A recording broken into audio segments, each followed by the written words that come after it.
So we wanted to introduce ourselves to everyone. I'm Elle Cole from the blog cleverlychanging.com. I am a writer, I'm an author, and also a podcast host of the Cleverly Changing podcast.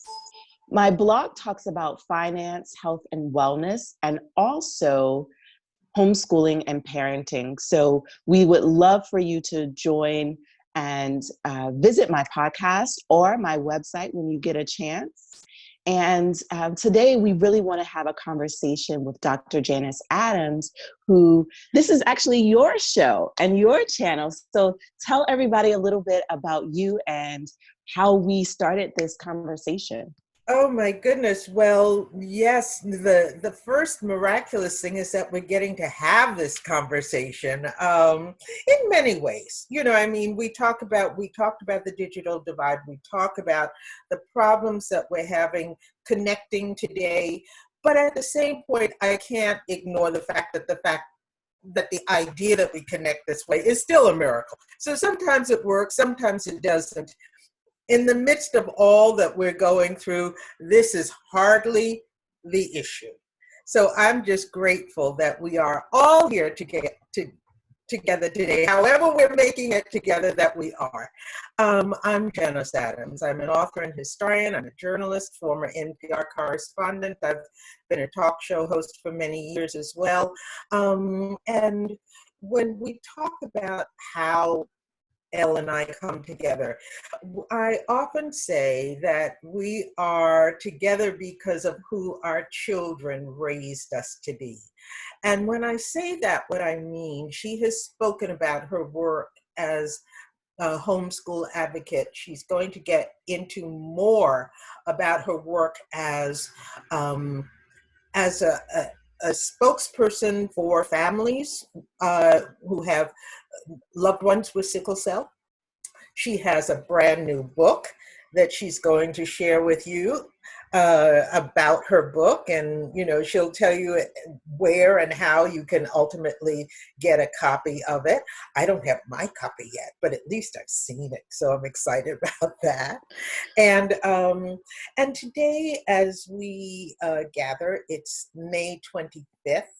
2020, and we were talking about what our children raised us to be, and in my case, it is being the publisher of Backpacks Kids that came about because of an incident that happened with my daughters when they were little, and it was something where I watched them being inducted, really, into racism. But interestingly, as African American children, they were not being inducted as victims. They were in 99.9% white Caucasian nursery school, and they were being inducted as perpetrators, which was an interesting thing that we had to deal with. And that's what sent me, using my skills as a journalist and as a historian, it sent me on the road to find and meet other people and tell stories worthy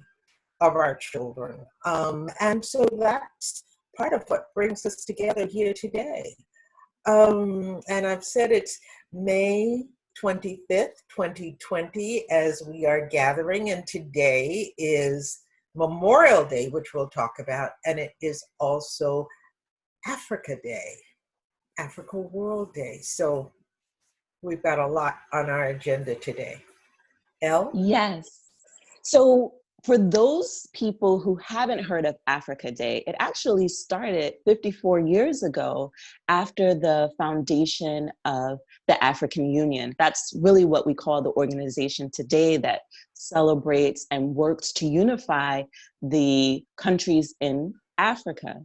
And the unification comes after so many nations in Africa got their independence from British and colonial rule. So there were many nations that were colonized by other countries, and one country in particular was never colonized, but they were occupied, and that's Ethiopia. So Ethiopia is one country in Africa that has the unique historical background that they weren't colonized, but they celebrate as well because they were able to really push out Italy from further occupying the nation and colonizing them. And so it's funny how it's Memorial Day as well as Africa Day. So can you tell us a little bit about the parallel between the two? Well, it's so interesting. You know, my grandmother had a phrase. She would say, in this world, all things are one. And here is one more example of it. Last week, Governor Cuomo, in his what he's doing, which is really, he does it so well, his daily briefings on COVID-19, he issued a challenge to the reporters in the room. I was not in the room, but the challenge was, does anyone know what the first city was to have an official Memorial Day celebration? And no one knew. I could have raised my hand because indeed, in partnership with I Love New York, I did a tour of upstate New York's human rights activist sites. And one of the towns that we came to was Waterloo, New York, which is the first town in the country to have an official Memorial Day celebration. It begins there in 1866 when people are commemorating, honoring their dead from the Civil War. The vast number, you know, there wasn't, I can say there wasn't a family in the country that was not somehow touched by the Civil War. And someone will say, well, I have a family that's one. Look, 99.99% of American families were touched personally by the Civil War. And Waterloo had a great many losses, and one man decided to essentially that they should commemorate that the year after. So that's 1866, the year after the Civil War ends. And they decide that they will decorate the graves and they will call the roll of their war dead, et cetera, et cetera. And that act evolves into, quote, Decoration Day, which many people, grandparents grew up saying Decoration Day, and later on it evolves into what we now consider Memorial Day. But so that is the trajectory. But what makes these two ideas come together that you asked me about is that what brought me to Waterloo was the distinction that Waterloo, New York, this tiny little town in upstate New York, was a sanctuary city, a 19th century sanctuary city.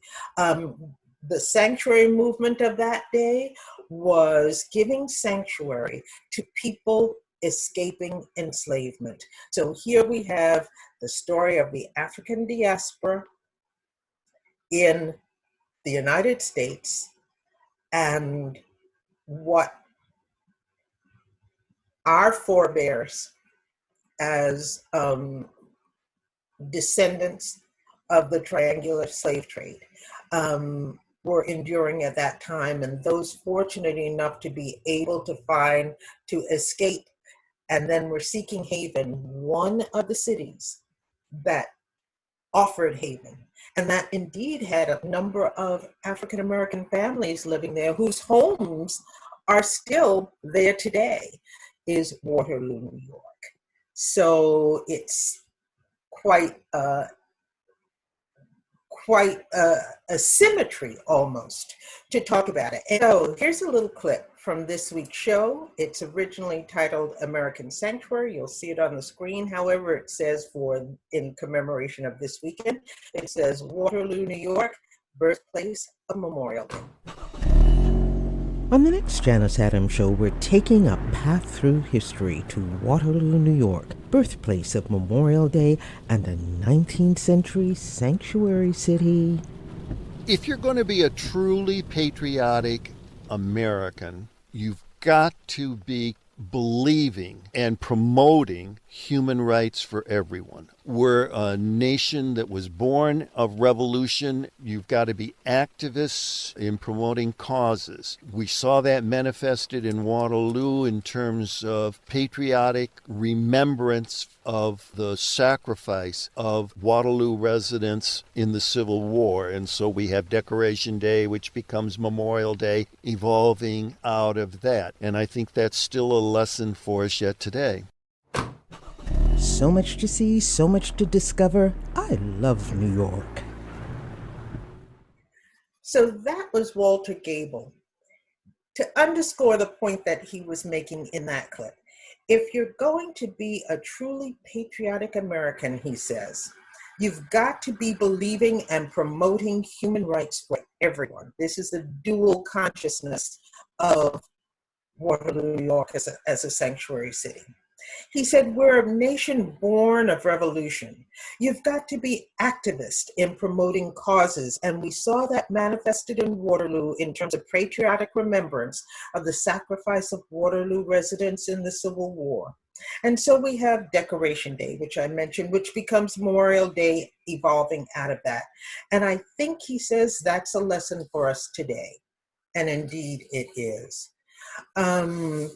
One of the things that I share on that show, and when you go to, I think the easiest way to get you there, it is available as a podcast on soundcloud.com/Janice Adams, but it's also the easy way to get to it as well is just to go to my website, janiceadams.com, and you will see the tab that's the show. Click on it and this week's show will open up. But as I mentioned, we began this series that I was doing, A Path Through History in Upstate New York, and we were following Underground Railroad trails to Peterborough, to Auburn, to Rochester. We visited the homes of Harriet Tubman, the greatest Underground Railroad conductor of them all, and the women's rights champion, Susan B. Anthony. We journeyed back in time in Rochester, the city that welcomed a freedom seeker, fugitive slave, so-called, and released his inner orator, publisher, statesman, and that was the man then known as Frederick Douglass. And we met Thomas James and Austin Stewart, fellow freedom seekers who'd inspired Douglass's life and work. All of that was part of the background of this Waterloo story. And then the other thing that I want to mention about this story, Susan B. Anthony has a statement where she says that people are talking about going back, a lot like we hear people talking about going back today. They want to go take America back. And she says, no, she does not want America to go back, because she says that from the very first time the first Africans were brought to shore in this land, this country had been at war, and indeed it had been. That it had been a war to keep people enslaved, a war to profit from that human trafficking movement. And we have to really look at these things. I don't know how many people understand the roots of enslavement. And the whole thing is part of on the continuity with the enslavement of people who are then kidnapped and brought to the Americas is in a continuity with the colonization of the entire African continent. Indeed, in 1442, a Pope writes a papal encyclical in which he is trying to stop the heads of Europe from warring amongst themselves. And he takes a map of the known world, and the insanity of this is really important. He takes a map of the then known world, he divides it up, and this Pope, religious leader, says, I give you Spain, this part of the world. I give you France, this part of the world. I give you Portugal, this part of the world. And where you will see a different kind of documentation of that is in Columbus's logbook. One of the things that has brought Elle and I together, we mentioned, is her work as a homeschooler, and she can talk to you more about that. My work as publisher of backpacks. But here is a phenomenal homeschool or non-homeschool exercise, just a life lesson that we should all have. And it is this: if you read the opening pages of Columbus's logbook, just Google Columbus's logbook, 1492. The opening pages, he specifically says what his charge is, like any other business plan. He's outlining the details of what the deal is. And the deal that he has with Queen Isabella is that wherever his ships touch down, he and his sons will own those lands in perpetuity. So the Pope gives these heads of state title to someone else's home that he doesn't even know. That's how all of this really begins. And Columbus then, he lands in Guanahani, which is a Native American, obviously, homeland. And today we know it as the Bahamas. And as he lands there, in his logbook, he writes the day before they actually go on shore. He says that, not the day before, excuse me, as they are leaving on their journey across the Atlantic and before they arrive in what becomes the Americas, he says that his charge is, in exchange for his owning all these lands in perpetuity, someone else's home, that he must claim the lands in the name of the Queen, and those lands will have to pay taxes to the Queen for having been stolen. And then he will have to claim the souls in the name of the Pope, the Catholic Church. And those souls that are claimed, meaning converted to Catholicism, which he must do at the point of a sword for them, is they will have to pay a different kind of tax. They'll have to pay a tithe to the Catholic Church. All this for the privilege of having your lives destroyed by war. That is what is still going on with the only country in 1963, I think it is, not yet claimed, not yet colonized. It is still going on from 1492, that the African continent, no, not 63, excuse me, 54, that the colonies are still trying to throw off this horrific yoke of European colonization. And part of that colonization was that as they colonized these lands, they also then sent in their ships for kidnapped Africans who would be brought to these shores, to the Caribbean, South America.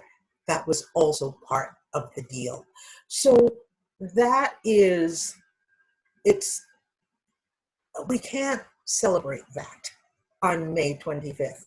But just the way we commemorate the lives lost to the different wars, this is a war that has been perpetrated for over 400 years. And we must commemorate those lives as well. There are many different ways of being patriotic and one of those ways is a respect for human rights. And so that brings us here today. I'm sorry that the story is long, but I want you to understand the details of it and be able to go out, see it for yourself, document it for yourself. Don't take my word for it. Look up Columbus's logbook and see if you can find a website that says eText, E-T-E-X-T, because that is when you usually get your primary sources, as opposed to whether or not someone else is telling you something about it and they are using it for propagandistic reasons or even honest reasons, but you want the real thing, the real deal. As well, his logbook is published, and you can go to any of your bookstores and order it. You can go to Amazon and Barnes and Noble and order it online. So that's it. Wow. I mean, that's a great history. Not that it's heartwarming, because I think it's very disappointing and upsetting. But I think we have to learn from those lessons. And I think it's important to tell people how to recognize bias when they're reading history, how to identify primary sources. So there's a lot that we can take from this conversation and share with the next generation. And I think that just this whole entire conversation and his role in wars and history as we know it, because, you know, we had World War I and World War II, and it was following World War II that Africa Day was established, and Memorial Day was established after the Civil Rights. Was it after the Civil Rights? No, Civil War. After the Civil War, yes. Decoration after the Day, Civil War. Memorial Day comes after the Civil War. Africa In Day 1866. 1866 is when it begins. The year after the Civil War ends. In 1865, it ends, and in 1866, they say, how can we commemorate our war day? And that's what begins in Waterloo. But Waterloo is to be remembered because it does stand out. Not everybody supported the sanctuary movement, but enough people did, as a matter of conscience, that it made a tremendous difference to the lives of people who were just trying to flee injustice for their lives, to flee terror for their lives. And we have to see that for what it was. Wow. Well, thank you for sharing that history with us. We really appreciate it. And I hope that people will definitely do their research and share the knowledge that they gain with their children or others. So, And in closing, yes, go ahead. No, I was just going to say, in closing, are you going to share this treat with us?